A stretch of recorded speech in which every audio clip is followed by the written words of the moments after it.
అడవి గుట్టలో ఏం జరిగింది తెలుసుకోవాలంటే నేడే చూడండి కానిస్టేబుల్ కనకం వెబ్ సిరీస్ మీ ఈటీవీ విన్ యాప్లో ఫస్ట్ ఎపిసోడ్ ఫ్రీ.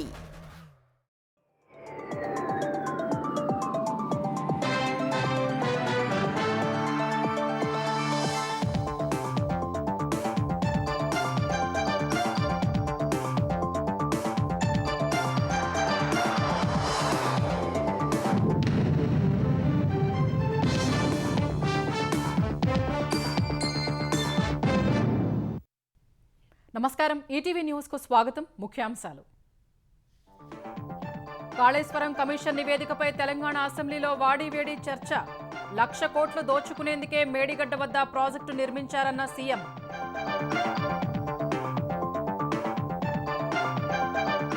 తుమ్మిడిహట్టి వద్ద నీటి లభ్యత లేదని సిడబ్ల్యూసీ చెప్పిందన్న హరీష్. తోసిపుచ్చిన రేవంత్. మేడిగడ్డ వద్ద నిర్మించొద్దన్నా ఎందుకు కట్టారని ప్రశ్న.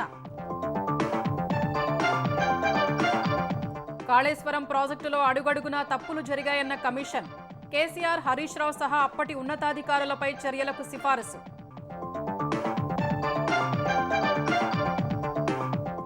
రిజర్వేషన్లపై 50% పరిమితి ఎత్తివేతకు అసెంబ్లీ పచ్చజెండా.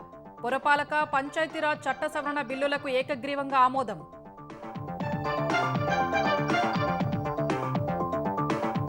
ద్వైపాక్షిక బంధం బలోపేతానికి భారత్, చైనా చర్యలు. సరిహద్దు సమస్యకు సామరస్య పరిష్కారం కనుక్కోవాలని మోదీ, జిన్పింగ్ నిర్ణయం. భారత్పై అక్కసు వెళ్లగక్కుతూనే ఉన్న అమెరికా. ఢిల్లీపై డబుల్ టారిఫ్లు విధించాలంటూ ఐరోపా దేశాల్ని కోరిన శ్వేత సౌధం.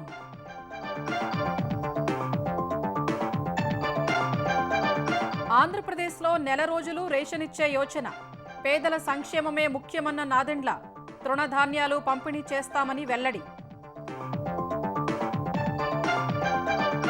తాడిపత్రిలో గణేష్ శోభాయాత్రలో ఉద్రిక్తత. జేసీ ప్రభాకర్ రెడ్డి, కాకర్ల రంగనాథ్ వర్గాల మధ్య రాళ్ల దాడి. చెదరగొట్టిన పోలీసులు.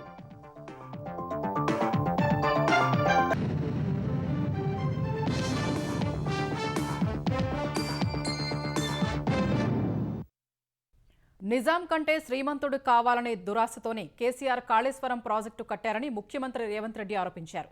మేడిగడ్డ వద్దే బ్యారేజీ కట్టాలని కేసీఆర్, హరీష్ రావే నిర్ణయం తీసుకున్నారని జస్టిస్ ఘోష్ కమిషన్ నివేదికపై జరిగిన చర్చలో తెలిపారు. తుమ్మిడిహట్టి వద్ద నీళ్లు ఉన్నాయని కేంద్ర జలసంఘం చెప్పినా వినలేదని ఆరోపించారు. దురుద్దేశంతో ప్రభుత్వ ఖజానాను కొల్లగొట్టారని కమిషన్ చెప్పిందన్న ఆయన ఈ వ్యవహారాన్ని ఎంత దాచాలన్నా కుదరదని, ప్రజలకు అన్నీ తెలుస్తాయని సీఎం స్పష్టం చేశారు. ప్రస్తుతం సభలో చర్చ కొనసాగుతోంది. కాళేశ్వరం ప్రాజెక్టులో భాగంగా నిర్మించిన బ్యారేజీలపై ఏర్పాటు చేసిన జస్టిస్ పీసీ ఘోష్ కమిషన్ ఇచ్చిన నివేదికపై అసెంబ్లీలో వాడివేడి చర్చ జరిగింది. చర్చను ప్రారంభించిన మంత్రి ఉత్తమ్ కుమార్ రెడ్డి కాళేశ్వరం ప్రాజెక్టుకు గుండెకాయలాంటి మేడిగడ్డ దెబ్బతిందని తెలిపారు. మేడిగడ్డ, సుందిళ్ల, అన్నారం బ్యారేజీలు నిరుపయోగంగా మారాయన్నారు. ప్రాణహిత, చేవెళ్ల డిజైన్లను అప్పటి సీఎం మార్చారని కమిటీ చెప్పిందని తెలిపారు. ఎన్డీఎస్ఏపై బీఆర్ఎస్ నేతలు ఇష్టం వచ్చినట్లు మాట్లాడుతున్నారని ఆక్షేపించారు. డ్యాంకు, బ్యారేజ్కు తేడా లేకుండా పనులు చేశారని ఎన్డీఎస్ఏ నివేదికలో ఉందన్నారు. కాళేశ్వరం పారదర్శకంగా దర్యాప్తు చేయించామని, ఎక్కడా కక్ష సాధింపు ధోరణితో వెళ్లలేదని తెలిపారు. కాళేశ్వరం ప్రాజెక్ట్ కట్టినప్పుడు సంవత్సరానికి 195 టీఎంసీలు లిఫ్ట్ చేస్తామని చెప్పి పదే గత ప్రభుత్వంలో పెద్ద మనుషులు ప్రకటించారు. టోటల్ 5 ఏళ్లలో టోటల్ లిఫ్ట్ చేసింది 162 టీఎంసీలు. 32 టీఎంసీలు మళ్లీ సముద్రంలోకి వదిలిపెట్టారు. 38,000 కోట్లతో పూర్తయ్యే ప్రాణహిత చేవెళ్ల ప్రాజెక్ట్ పక్కన పెట్టి 1,47,000 కోట్లతో కాళేశ్వరం ప్రాజెక్టు మొదలుపెట్టి 1,00,000 కోట్లు ఖర్చు పెట్టి సంవత్సరానికి కొత్త ఆయకట్టు 1,00,000 ఎకరాలు కూడా రాలేదు. స్టెబిలైజేషన్ ఇంకో 1,00,000 ఎకరాలంటే 2,00,000 ఎకరాలకు కూడా నీళ్లు సరిగ్గా ఇవ్వలేకపోయినారు. 1,00,000 కోట్లు ఖర్చు పెట్టిన ప్రాజెక్టు 4 ఏళ్లలో కూలిపోయింది. స్వతంత్ర భారతదేశంలో ఇంత పెద్ద మ్యాన్మేడ్ డిజాస్టర్, ఫైనాన్షియల్ డిజాస్టర్ ఏ రాష్ట్రంలో కూడా జరగదని చెప్పి నేను మనం చేస్తున్నా. కమిషన్ విచారణ నిష్పాక్షికంగా జరగలేదని మాజీ మంత్రి హరీష్ రావు ఆరోపించారు. అందుకే కోర్టుకు వెళ్లామని పేర్కొన్నారు. తుమ్మిడిహట్టి వద్ద నీటి లభ్యత లేదని కేంద్ర జలసంఘం చెప్పిందన్న ఆయన అందుకే ప్రాజెక్టు స్థలాన్ని మార్చినట్లు వివరించారు. 24/10/2014 నాడు మనకు సిడబ్ల్యూసీ నుంచి వచ్చిన లెటర్. 2004 వరకే మీరు నీటి సిరీస్ పంపారు. ఇది 2013వ సంవత్సరం. యూ సెండ్ అప్ టు 2013 అని సిడబ్ల్యూసీ మనకు డైరెక్షన్ ఇచ్చింది. దాని మీద 2013 వరకు అప్డేట్ చేస్తూ నెల రోజుల తర్వాత అప్డేటెడ్ సిరీస్ తో వారికి తిరిగి పంపడం జరిగింది. ఈ లెటర్లన్నీ నేను ఘోష్ కమిషన్ సబ్మిట్ చేసిన. ఆయనకు డౌట్ వస్తే సిడబ్ల్యూసీని పిలిచి క్లారిఫికేషన్ అడగాలి కదా. సిడబ్ల్యూసీని ఈ లెటర్ మీరే ఇచ్చిండ్రా, నీళ్లు లేవని ఎందుకు ఇచ్చిండ్రు అని మరి సిడబ్ల్యూసీని కూడా ఘోష్ గారు అడగాలనే వద్దా? హరీష్ రావు వ్యాఖ్యల్ని తోసిపుచ్చిన సీఎం రేవంత్ రెడ్డి తప్పుడు సమాచారాన్ని పదే పదే చెబుతున్నారని ఆక్షేపించారు. నీళ్లు అందుబాటులో ఉన్నాయని 2009-2014లో సిడబ్ల్యూసీ లేఖలు రాసినట్లు తెలిపారు. తెలంగాణ ప్రజల సొమ్ము 1,00,000 కోట్లు దోచుకునేందుకే ప్రాజెక్టు స్థలాన్ని మార్చారని సీఎం ఆరోపించారు. 2009 లేఖ ప్రకారం నీరు అందుబాటులో ఉంది, 2014 లేఖ ప్రకారం నీరు అందుబాటులో ఉంది. మేము తుమ్మిడేటి దగ్గరనే ప్రాజెక్టు నిర్మించుకుంటామని వాదించాల్సిన వీళ్ళు ఊరు మార్చి, పేరు మార్చి, అంచనాలు మార్చి తెలంగాణ ప్రజల సొమ్మును 1,00,000 కోట్లు కొల్లగొట్టాలన్న ఆలోచన చేసి తప్పుడు పనులు చేసి మళ్లీ తప్పుదోవ పట్టించడానికి ప్రయత్నం చేస్తున్నాడు. మహారాష్ట్ర ప్రభుత్వం మీరు అక్కడ ప్రాజెక్టు కట్టొద్దు అని ఎప్పుడు అభ్యంతర పెట్టలేదు.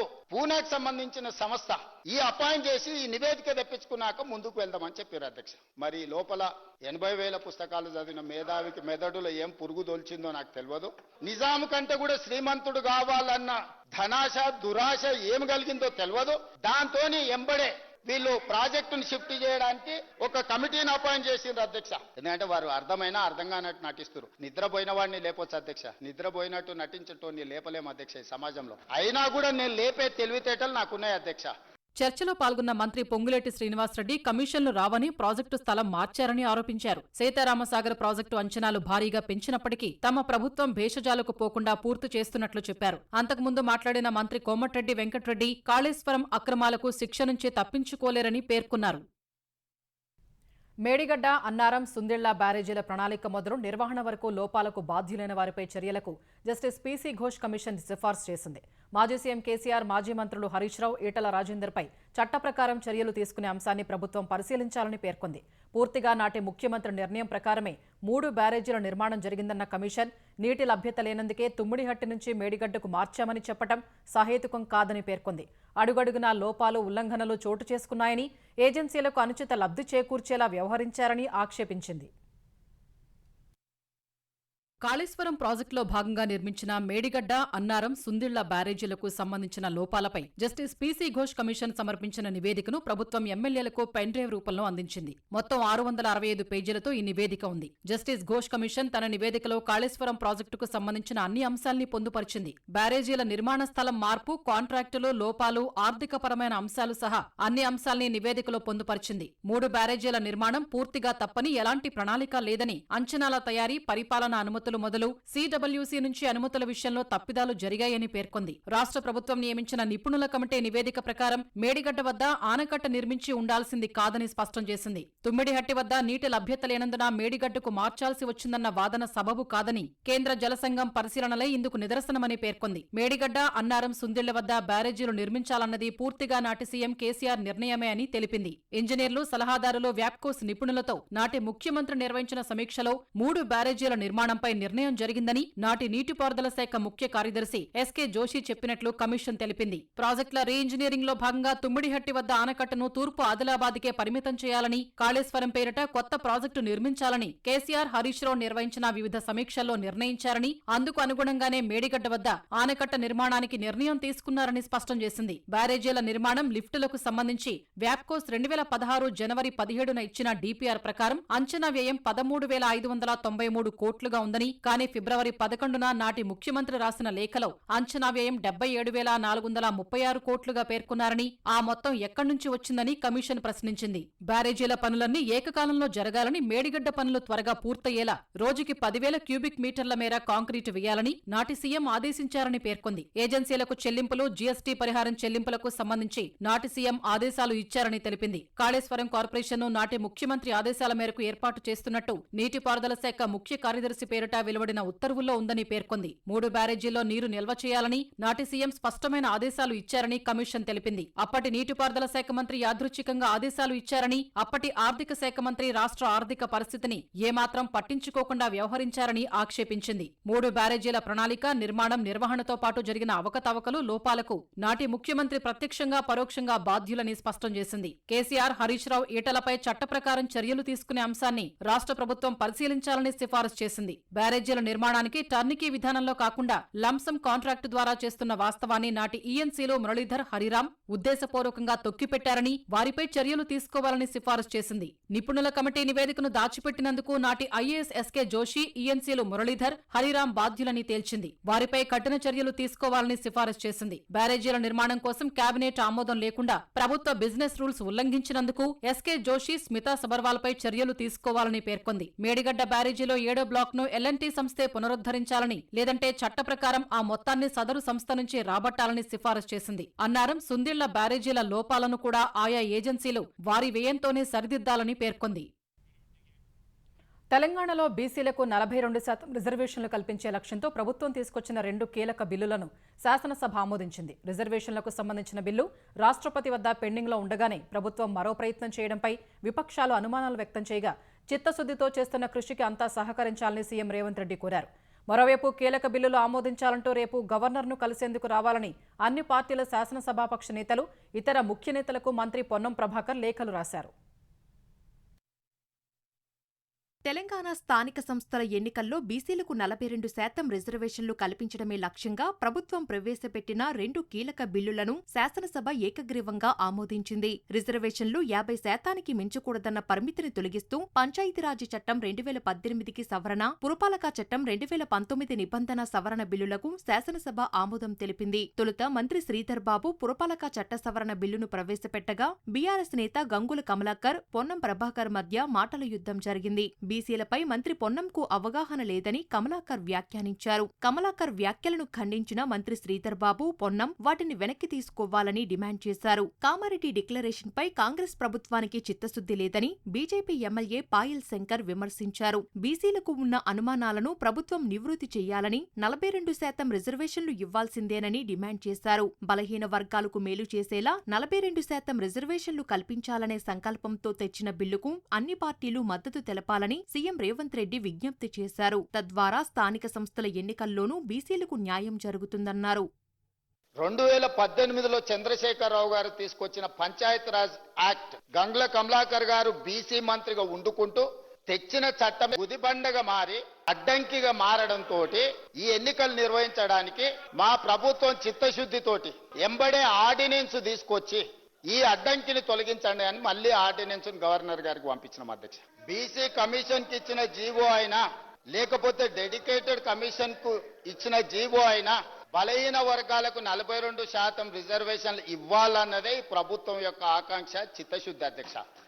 అనంతరం పంచాయతీరాజ్ చట్ట సవరణ బిల్లును మంత్రి సీతక్క సభలో ప్రవేశపెట్టగా సంపూర్ణ మద్దతిస్తున్నామని బీఆర్ఎస్ సభ్యుడు కేటీఆర్ తెలిపారు. పార్లమెంటులో రాజ్యాంగ సవరణ చేయాల్సి ఉండగా అసెంబ్లీలో చర్చించి ప్రతిపక్షంపై నెపం నెట్టేందుకు ప్రభుత్వం ప్రయత్నిస్తోందని విమర్శించారు. ఈ వ్యాఖ్యల్ని తోసిపుచ్చిన మంత్రులు శ్రీధర్ బాబు, పొన్నం ప్రభాకర్ బీసీలకు న్యాయం చేసేందుకు శాస్త్రీయ పద్ధతిలో కులగణన చేసి చిత్తశుద్దితో ప్రయత్నిస్తున్నామని స్పష్టం చేశారు. మీరు మార్చిలో బిల్లు పాస్ చేసిన దానికి దీనికి తేడా ఏంటి? నంబర్ 1, ఆ రోజు ప్రెసిడెంట్ గారి దగ్గర పంపారు. మరి ప్రెసిడెంట్ గారు ఇంకా సంతకం పెట్టకుండానే మళ్ళీ పంపడం వల్ల, మళ్ళీ చేయడం వల్ల ఎట్లా దీనికి రిలీఫ్ వస్తుంది? Number 1 question sir. కోర్టుల్లో మన చట్టాల్లో లొసుగులు ఉంటేనే కోర్టు అయినా ఇంకోటైనా కాన్స్టిట్యూషన్ కి అనుగుణంగా లేకపోతేనే కోర్టు ఇంటర్వ్యూన్ అవుతుంది తప్ప కోర్టుకు పోవద్దు అనే మాట మాత్రం కరెక్ట్ కాదు. ఎందుకంటే ఎవరైనా సరే కోర్టుకు ఎప్పుడు పోతారు? ప్రభుత్వాలే చట్టాలకు తూట్లు పొడిస్తే, ప్రభుత్వాలే చట్టాలకు మరి లోబడి పనిచేయకపోతే కోర్టుకు పోతారు, జ్యుడిషియల్ రివ్యూ ఉంటది. ఇలా రాజ్యాంగంలో సుప్రీంకోర్టు జోక్యం చేసుకొని తమిళనాడు కోర్టు ప్రభుత్వంకు సంబంధించిన నివేదికల మీద చర్చించింది. నేను ఇవాళ మీ ద్వారా కోరుతా ఉన్నా, గౌరవ పార్టీ పరంగా మాకు సంబంధించిన కొంతమంది మంత్రులు, సిపిఐ నాయకులు కూనంనేని సాంబశివరావు గారు, ఎంఐఎం తరఫున, అదేవిధంగా బీజేపీకి సంబంధించి మీరు వర్కింగ్ ప్రెసిడెంట్ గా మీరు, మీ బలహీన వర్గాల మంత్రి కమలాకర్ గారు రండి. రేపు గవర్నర్ గారు కలిసి 3వ హౌస్ కు సంబంధించి వివరిద్దాం. దీనికి సంబంధించి ముందుకు పోయే ప్రయత్నం చేద్దాం. ఎవరైనా అటువంటి ప్రయత్నాలు ఆపడానికి ప్రయత్నం చేస్తే అడుగుదాం. రిజర్వేషన్లను 9వ షెడ్యూల్లో చేర్చేందుకు రాజకీయాలు వదిలిపెట్టి ఐక్యంగా పోరాటం చేయాలని సిపిఐ సభ్యుడు కూనంనేని సాంబశివరావు సూచించారు. చర్చ అనంతరం 2 బిల్లులు ఆమోదం పొందగా ప్రభుత్వం రేపు వాటిని మండలిలో ప్రవేశపెట్టనుంది. Allopathic private medical care establishments బిల్లుతో పాటు మున్సిపాలిటీ విస్తరణ, కొత్త మున్సిపాలిటీల ఏర్పాటు బిల్లులకు సైతం అసెంబ్లీ ఏకగ్రీవంగా ఆమోదం తెలిపింది. సంగారెడ్డిలోని ఇస్నాపూర్ మున్సిపాలిటీ విస్తరణ, ఇంద్రేశం, జిన్నారం మున్సిపాలిటీల ఏర్పాటుకు సంబంధించిన బిల్లులను మంత్రి శ్రీధర్ బాబు సభలో ప్రవేశపెట్టారు. చర్చలో భాగంగా మాట్లాడిన బీఆర్ఎస్ సభ్యుడు హరీష్ రావు కొత్త మున్సిపాలిటీలను ఏర్పాటు చేయటమే కాదు, ఉన్న వాటికి ఏం చేస్తున్నారో ఆలోచించాలని ప్రశ్నించారు. బీఆర్ఎస్ హయాంలో పట్టణ ప్రగతి కింద నిధులిచ్చే వాళ్లమన్న హరీష్ ప్రస్తుత ప్రభుత్వం పైసా ఇవ్వడం లేదని విమర్శించారు. మున్సిపాలిటీలో అవసరం మేరకు మౌలిక సదుపాయాలు కల్పిస్తున్నామని మంత్రి శ్రీధర్ బాబు స్పష్టం చేశారు. అస్తవ్యస్తంగా మారిన ఆర్థిక వ్యవస్థను చక్కదిద్దుతూనే పురపాలిక అభివృద్ధికి కృషి చేస్తున్నామని చెప్పారు. అంతర్జాతీయ వాణిజ్యాన్ని స్థిరంగా ఉంచేందుకు కలిసి పనిచేయాలని భారత్, చైనా నిర్ణయించాయి. సరిహద్దు సమస్యకు సహేతుకమైన పరిష్కారం కనుగొనాలని అంగీకారానికి వచ్చాయి. చైనాలోని తియాన్జిన్ వేదికగా ద్వైపాక్షిక చర్చలు జరిపిన ప్రధాని మోదీ, చైనా అధ్యక్షుడు జిన్పింగ్ 2 దేశాలు భాగస్వాములే కానీ ప్రత్యర్థులు కాదని అభిప్రాయానికి వచ్చారు. ఇరు దేశాల మధ్య అభిప్రాయ భేదాలు వివాదాలుగా మారకూడదని ఆకాంక్షించారు. షాంఘై సహకార సదస్సు ఎస్సీఓ సదస్సులో పాల్గొనేందుకు చైనా వెళ్లిన ప్రధాని మోదీ ఆ దేశ అధ్యక్షుడు షీ జిన్పింగ్తో ద్వైపాక్షిక చర్చలు జరిపారు. ఇరు దేశాల సరిహద్దు సమస్యకు న్యాయమైన, సహేతుక, పరస్పర ఆమోదయోగ్యమైన పరిష్కారం కనుగొనాలని నిర్ణయించారు. ప్రపంచ వాణిజ్యాన్ని స్థిరీకరించడానికి కృషి చేస్తామని స్పష్టం చేశారు. ద్వైపాక్షిక సంబంధాల బలోపేతం సహా ప్రాంతీయ అంశాలు, ఉగ్రవాదం, వాణిజ్యం వంటి ప్రపంచ సవాళ్లపై విస్తృతంగా చర్చలు జరిపారు. పరస్పర విశ్వాసాల ఆధారంగా 2 దేశాల సంబంధాలను బలోపేతం చేసుకునేందుకు కట్టుబడి ఉన్నామని ఈ సందర్భంగా మోదీ అన్నారు. ఎస్సీఓను విజయవంతంగా నిర్వహిస్తున్న జిన్పింగ్ ను అభినందించారు. 2026లో భారత్ నిర్వహించే బ్రిక్స్ సదస్సుకు రావాలని జిన్పింగ్ ను ఆహ్వానించారు. 280 కోట్ల మంది ప్రజల ప్రయోజనాలు భారత చైనా సంబంధాలతో ముడిపడి ఉన్నాయని చెప్పారు.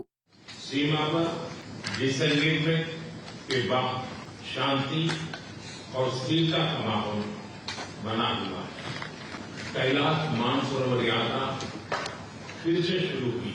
दोनों देशों के बीच डायरेक्ट फ्लाइट भी फिर से शुरू की जा रही है। हमारे सहयोग से दोनों देशों के 2.8 बिलियन लोगों के हित जुड़े हुए हैं। परस्पर विश्वास, सम्मान और संवेदनशीलता के आधार पर हम अपने संबंधों को आगे बढ़ाने के लिए प्रतिबद्ध हैं।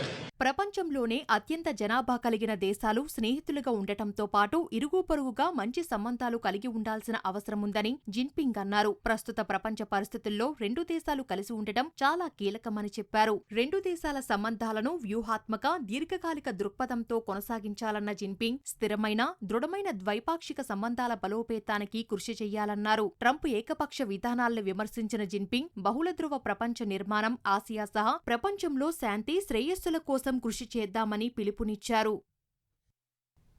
అమెరికా సుంకాల వేళ ప్రధాని మోదీ మరోసారి స్వదేశీ మంత్రాన్ని గుర్తు చేశారు. రానున్న రోజుల్లో వరుసగా పండుగలు వస్తుండగా ప్రతి ఒక్కరూ స్వదేశీ వస్తువులని వినియోగించాలని పిలుపునిచ్చారు. 125వ మన్ కీ బాత్ కార్యక్రమంలో మాట్లాడిన ప్రధాని స్వదేశీ వస్తువులు, ఆకస్మిక వరదలు, క్రీడలపై అభిప్రాయాన్ని పంచుకున్నారు. జీవిత ప్రయాణంలో వినియోగించే ప్రతిదీ స్వదేశీగా ఉండేలా చూసుకోవాలన్నారు. ప్రకృతి విపత్తులు దేశాన్ని పరీక్షిస్తున్నాయని ప్రధాని తెలిపారు. ప్రతికూల పరిస్థితుల్లోనూ సైన్యం, ఎన్డీఆర్ఎఫ్, ఎస్డీఆర్ఎఫ్ సిబ్బంది రెస్క్యూ ఆపరేషన్లు కొనసాగించారని కొనియాడారు. జమ్మూ కశ్మీర్లో ప్రకృతి విపత్తు సంభవించిన పుల్వామాలో తొలి డే అండ్ నైట్ మ్యాచ్ను విజయవంతంగా నిర్వహించామని చెప్పారు. అటు యూపీఎస్సీ అభ్యర్థుల కోసం ప్రత్యేకంగా ప్రతిభా సేతు పోర్టల్ను ఏర్పాటు చేసినట్లు మోదీ తెలిపారు. ఈ పోర్టల్ ద్వారా యూపీఎస్సీ అభ్యర్థులకు అనేక ప్రయోజనాలు లభిస్తాయని చెప్పారు. వచ్చే 10 ఏళ్లలో తెలంగాణను $1 ట్రిలియన్ ఆర్థిక వ్యవస్థగా మార్చాలనే లక్ష్యాన్ని చేరుకోవడానికి విద్యే ప్రధాన ఆయుధమని ముఖ్యమంత్రి రేవంత్ రెడ్డి స్పష్టం చేశారు. కేరళలోని అలప్పుజలో మెరిట్ విద్యార్థులకు అందించే ఎంపీ మెరిట్ అవార్డు 2025 కార్యక్రమానికి హాజరైన సీఎం తెలంగాణలో పేదలకు నాణ్యమైన విద్యను అందించాలని సంకల్పించినట్లు చెప్పారు. కేవలం 55 రోజుల్లో ఉపాధ్యాయ పోస్టుల భర్తీ చేశామన్నారు. Young India residential school, sports university, sports academy ఏర్పాటుకు శ్రీకారం చుట్టినట్లు సీఎం వివరించారు. కార్పొరేట్ స్కూళ్లకు ధీటుగా యంగ్ ఇండియా రెసిడెన్షియల్ స్కూల్స్లో నాణ్యమైన విద్యను అందిస్తామన్నారు. My government does welfare, development, policy, reform.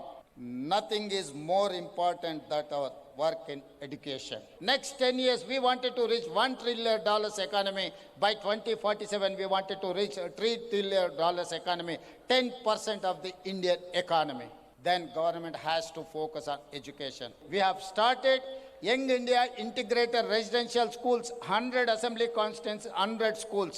Each school, 25 acres of campus, have given 200 crores per school. ముఖ్యమంత్రి చంద్రబాబు, మంత్రి నారా లోకేష్ చేస్తున్న కృషి వల్ల ఆంధ్రప్రదేశ్లో భారీగా ఉద్యోగాలు రాబోతున్నాయని కేంద్ర మంత్రి పెమ్మసాని చంద్రశేఖర్ అన్నారు. గుంటూరు జిల్లా తెనాలి మండలం నందివెలుగులో మంత్రి నాదెండ్ల మనోహర్తో కలిసి పెమ్మసాని స్మార్ట్ రేషన్ కార్డుల్ని పంపిణీ చేశారు. ఇకపై నెలాంతా రేషన్ అందుబాటులో ఉండేలా చూస్తామని మంత్రి మనోహర్ అన్నారు. రేషన్ దుకాణాల్లో రాగులు, నూనె, గోధుమ పిండి, కందిపప్పు అందిస్తామని తెలిపారు. వర్క్ ఫ్రం హోం ద్వారా గ్రామ స్థాయిలోనూ ఉపాధి అవకాశాలు పెంచేందుకు ప్రభుత్వం చర్యలు తీసుకుంటోందని కేంద్ర మంత్రి చెప్పారు. వైసీపీ పాలనలో గుంతల రోడ్లపై ప్రయాణం చేయలేక ప్రయాణికులు ఇబ్బందులు పడేవారని కూటమి ప్రభుత్వంలో కొత్త రోడ్లు వేశామని తెలిపారు. ఏది జరిగినా కూడా ఈ కంట్రీలో ఆంధ్రప్రదేశ్ అన్నిట్లో కూడా నంబర్ 1 స్థానంలో ఉంటుంది. స్మార్ట్ కార్డులు కూడా దేశంలో ఎక్కడా లేవు, ఫస్ట్ ఇక్కడే వస్తుంది. మరి ఈ రోజు చూస్తా ఉంటే పెన్షన్ కూడా దేశంలో ఎక్కడా లేదు. 4,000 రూపాయలు ఇస్తున్నటువంటి ఏకైక రాష్ట్రం ఆంధ్రప్రదేశ్. పేద ప్రజలకు ఇబ్బంది జరగకుండా ఈ విధంగా సమగ్రమైనటువంటి అభివృద్ధి చేస్తూ అన్ని వర్గాల ప్రజలను మెప్పిస్తున్నటువంటి ప్రభుత్వం ఈ కూటమి ప్రభుత్వం. ఆంధ్రప్రదేశ్ విద్యాశాఖ మంత్రి నారా లోకేష్ కు మరో అరుదైన గౌరవం దక్కింది. ఆస్ట్రేలియా ప్రభుత్వం ప్రతిష్టాత్మకంగా నిర్వహించే స్పెషల్ విజిట్స్ ప్రోగ్రాంలో పాల్గొనాల్సిందిగా లోకేష్ కు ప్రత్యేక ఆహ్వానం అందింది. ఢిల్లీలోని Australia high commissioner Philip Green ఆహ్వాన లేఖను పంపారు. మానవ వనరులు, సాంకేతిక, ఆర్థికాభివృద్ధి రంగాల్లో ఏపీ నాయకత్వాన్ని ప్రశంసించిన ఆస్ట్రేలియా ప్రభుత్వం స్పెషల్ విజిట్స్ ప్రోగ్రాంలో భాగస్వామ్యం కావాలని లోకేష్ ను కోరింది. ఈ కార్యక్రమంలో పాల్గొనడం ద్వారా ఆస్ట్రేలియాలో కీలక రాజకీయ నేతలు, విద్యారంగ నిపుణులు, వ్యాపారవేత్తలు, ప్రవాస భారతీయులతో సమావేశమయ్యే అవకాశం ఉంది. ఏపీ అభివృద్ధి ప్రాధాన్యతలు, ముఖ్యంగా విద్యారంగం, నైపుణ్యాలు, పెట్టుబడులు, ఆక్వాకల్చర్, మౌలిక వసతులపై ఆస్ట్రేలియాతో చర్చించేందుకు ఈ పర్యటన దోహదం చేయనుంది. అనంతపురం జిల్లా తాడిపత్రిలో గణేష్ నిమజ్జనం సందర్భంగా రామచంద్ర లాడ్జ్ వద్ద తీవ్ర ఉద్రిక్తత తలెత్తింది. జేసీ ప్రభాకర్ రెడ్డి, కాకర్ల రంగనాథ్ అనుచరులు ఒకరిపై ఒకరు రాళ్లదాడి చేసుకున్నారు. ఘటనలో ఐషర్ వాహనం పూర్తిగా ధ్వంసం కాగా మరో లారీ అద్దాలు పగిలిపోయాయి. గణేష్ శోభయాత్రతో ఆస్పత్రిపాలెం వద్ద కాకర్ల రంగనాథ్కు చెందిన వినాయక విగ్రహం వాహనం నిదానంగా వెళుతుండటంతో కొద్దిగా వేగంగా వెళ్లాలని జేసీ ప్రభాకర్ రెడ్డి సూచించారు. ఆగ్రహించిన కాకర్ల రంగనాథ్ ప్రభాకర్ రెడ్డిని దూషించగా పోలీసులు సర్ది చెప్పి రామచంద్ర లాడ్జి వద్దకు పంపించినట్లు సమాచారం. లాడ్జి వద్దకు చేరుకున్న తర్వాత ప్రభాకర్ రెడ్డి వర్గీయులు కాకర్ల రంగనాథ్ వాహనాన్ని దాటి ముందుకు వెళ్లారు. మళ్లీ వెనక్కు వచ్చి కాకర్ల రంగనాథ్ వాహనంపై రాళ్లదాడికి దిగినట్లు తెలుస్తోంది. ఇరు వర్గాలు రాళ్లదాడితో కొద్దిసేపు ఉద్రిక్తత తలెత్తింది. పోలీసులు ఘటనాస్థలికి చేరుకుని ఇరు వర్గాల్ని చెదరగొట్టారు. ఎన్నికల ముందు కాకర్ల రంగనాథ్ వైసీపీ నుంచి టీడీపీలో చేరారు. అనంతరం పార్టీలో ఆధిపత్యం కోసం జేసీ ప్రభాకర్ రెడ్డి, కాకర్ల రంగనాథ్ మధ్య పోటీ నెలకొంది. ఎగువ ప్రాంతాల నుంచి వస్తున్న వరద నీటితో భద్రాచలం వద్ద గోదావరి నీటిమట్టం 2వ ప్రమాద హెచ్చరిక స్థాయి దాటి ప్రవహిస్తోంది. నీటిమట్టం 48 అడుగులకు పెరగడంతో అధికారులు 2వ ప్రమాద హెచ్చరిక జారీ చేశారు. నీటిమట్టం పెరగడంతో ఇప్పటికే చాలా మండలాలకు రాకపోకలు నిలిచిపోయాయి. భద్రాచలం నుంచి దుమ్ముగూడెం, చెర్ల, వాజేడు, వెంకటాపురం మండలాలకు వెళ్లే ప్రధాన రహదారి తూరుబాక వద్ద రాకపోకలు నిలిచిపోయాయి. ప్రధాన రహదారిపైకి వరద నీరు చేరి విఆర్పురం, కోనవరం, చింతూరు మండలాలు గత 2 రోజుల నుంచి జలదిగ్బంధంలోనే ఉన్నాయి. అటు పోలవరం ప్రాజెక్టు వద్ద వరద కొనసాగుతోంది. స్పిల్వే ఎగువన నీటిమట్టం 32.92 మీటర్లు ఉండగా స్పిల్వే దిగువన 24.32 మీటర్లు ఉంది. 48 గేట్ల ద్వారా 10.55 లక్షల క్యూసెక్కులు నీటిని విడుదల చేస్తున్నారు. గోదావరి నదికి వరద క్రమంగా పెరగడంతో ధవళేశ్వరం బ్యారేజీ వద్ద మొదటి ప్రమాద హెచ్చరిక కొనసాగుతోంది. బ్యారేజీ నుంచి 10,94,000 క్యూసెక్కుల్ని సముద్రంలోకి విడుదల చేశారు. ఖరీఫ్ సాగు అవసరాల కోసం తూర్పు, పశ్చిమ, మధ్య డెల్టాలకు సంబంధించిన కాలువలకు 11,700 క్యూసెక్కుల నీటిని పంపిణీ చేస్తున్నారు. సుంకాల వివాదం వేళ భారత్పై అక్కసు వెళ్లగక్కుతున్న అమెరికా ఇప్పుడు ఐరోపాను కూడా రెచ్చగొడుతోంది. రష్యా నుంచి చమురు కొనుగోలును ఆపకపోతే తమలాగే భారత్పై ద్వితీయ సుంకాలు విధించాలని ఐరోపా దేశాల్ని శ్వేతసౌధం కోరినట్లు అంతర్జాతీయ మీడియా వెల్లడించింది. ఆంక్షలతో పాటు ఆ దేశం నుంచి చమురు, గ్యాస్ కొనుగోలును నిలిపివేయాలని నిర్దేశించినట్లు పేర్కొంది. భారత్కు వ్యతిరేకంగా ట్రంప్ తీసుకున్న 50% సుంకాల వంటి కఠిన నిర్ణయాలపై ఐరోపా దేశాలు మౌనంగా ఉన్నాయి. ఒకవేళ ఐరోపా దేశాలు భారత్పై ద్వితీయ సుంకాలు విధిస్తే నష్టం భారీగానే ఉంటుంది. ఐరోపా దేశాలు కూడా వాణిజ్య ఒప్పందాలు, సరఫరా గొలుసులపై ఆధారపడినందున అవి కూడా తీవ్రంగానే నష్టపోతాయి.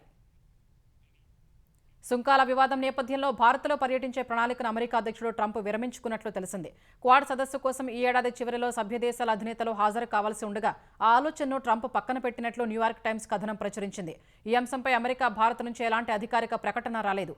The Nobel prize and tasty phone call పేరుతో వార్త ప్రచురించిన న్యూయార్క్ టైమ్స్ మోదీ, ట్రంప్ సంబంధాలు ఎలా దెబ్బతిన్నాయో వివరించింది. భారత, పాకిస్తాన్ యుద్ధాన్ని తానే ఆపినట్లు ట్రంప్ పదే పదే ప్రకటించడం మోదీకి విసుగు తెప్పించిందని, అదే వివాదానికి ఆజ్యం పోసిందని పేర్కొంది. పాకిస్తాన్ లాగే భారత్, అమెరికా మధ్యవర్తిత్వాన్ని గుర్తించి నోబెల్ శాంతి పురస్కారానికి తనను నామినేట్ చేయాలని ట్రంప్ కోరుకున్నట్లు వెల్లడించింది. అయితే ట్రంప్ వాదనను మోదీ తిప్పికొట్టడం వివాదానికి కారణమైందని పేర్కొంది. భారత్తో సుంకాల చర్చలు నిలిచిపోవడంతో ట్రంప్ మరింత నిరాశ చెందినట్లు న్యూయార్క్ టైమ్స్ వివరించింది. మోదీని సంప్రదించడానికి అనేకసార్లు ట్రంప్ ప్రయత్నించినా ఆయన స్పందించలేదని తెలిపింది.